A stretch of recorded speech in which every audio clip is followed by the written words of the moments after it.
Lors de la troisième session du comité de pilotage du projet de relance et de développement de la région du lac Tchad, les membres de cette instance ont apprécié l'état de mise en œuvre des activités de ce projet depuis son opérationnalisation en avril 2021. Pour 2024, environ 18 milliards de francs CFA sont prévus pour améliorer les conditions de vie des populations de la région.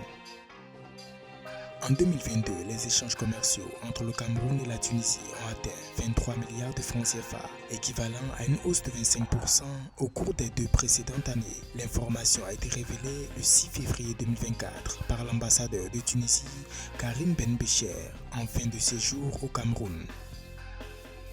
Le gouvernement nigérien a souligné la nécessité d'investir dans l'extension du réseau national de fibre optique, chiffré à un besoin d'environ 65 000 km de fibres pour un coût compris entre 1,5 et 2 milliards de dollars. Le pays s'est associé à la Banque mondiale pour lever 3 milliards de dollars à investir.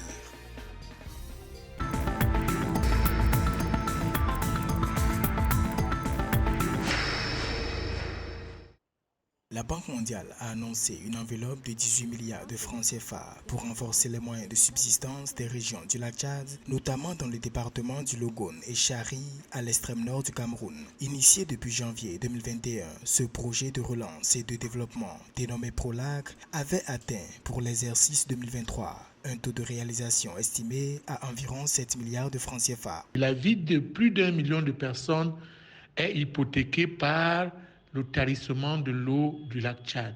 Donc le lac est un défi économique majeur pour tous les pays environnants et tout l'écosystème des populations qui vivent grâce au lac. D'où la nécessité dans la région du Logone et Chari et dans toutes les régions environnantes de développer une économie du lac.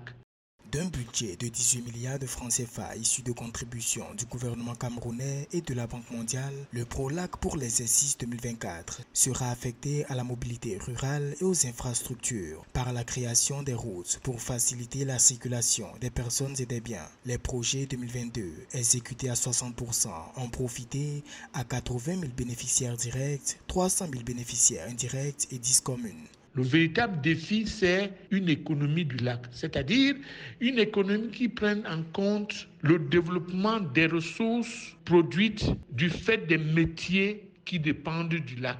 D'où la nécessité pour les pays de ne pas laisser cette charge à la Banque mondiale, que ce soit des problèmes de développement fondamental pour les 3 pays qui dépendent du lac Tchad. Selon Abicho Mahamat, coordonnateur national du PROLAC, le projet s'étend aussi dans les autres pays autour du lac Tchad, notamment le Niger, le Nigeria et le Cameroun. Ceci en vue de booster la production agropastorale et halieutique tout en renforçant davantage la cohésion sociale et la prévention des conflits. L'ambassadeur de Tunisie au Cameroun, Karim Ben Bécher, a annoncé le 6 février 2024 que les échanges commerciaux entre son pays et le Cameroun ont connu une augmentation de 25%. Au cours des 2 dernières années, le commerce entre les 2 pays a atteint 23 milliards de francs CFA en 2022, une dynamique portée par les exportations des produits agro-industriels et autres matériaux de construction côté tunisien et par les exportations de bois, de cacao et de bananes côté camerounais. La Tunisie, dans la balance commerciale camerounaise, totalise environ 65% de ses importations de bois.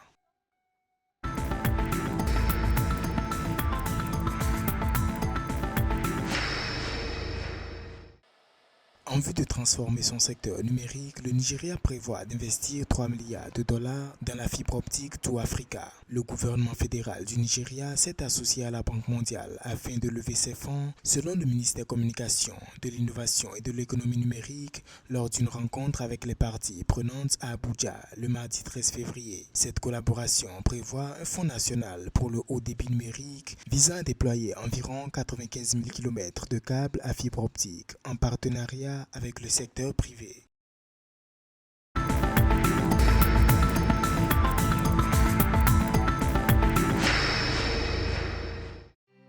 Fin 2023, le Fonds d'appui aux initiatives économiques des jeunes a mobilisé au Togo environ 2 milliards de francs CFA au profit de 1852 nouveaux projets de jeunes.